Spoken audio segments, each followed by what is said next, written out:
جو لوگ ایمان لائے ہیں اللہ ان کو اس مضبوط بات پر دنیا کی زندگی میں بھی جماؤ عطا کرتا ہے اور آخرت میں بھی،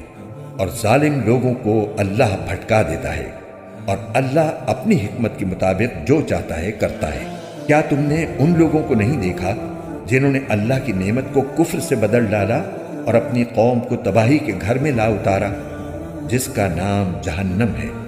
وہ اس میں جلیں گے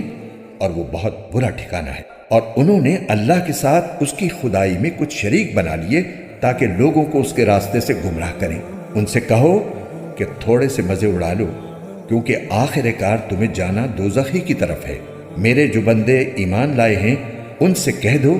کہ وہ نماز قائم کریں، اور ہم نے ان کو جو رزق دیا ہے اس میں سے پوشیدہ طور پر بھی اور اعلانیہ بھی نیکی کے کاموں میں خرچ کریں، اور یہ کام اس دن کے آنے سے پہلے پہلے کر لیں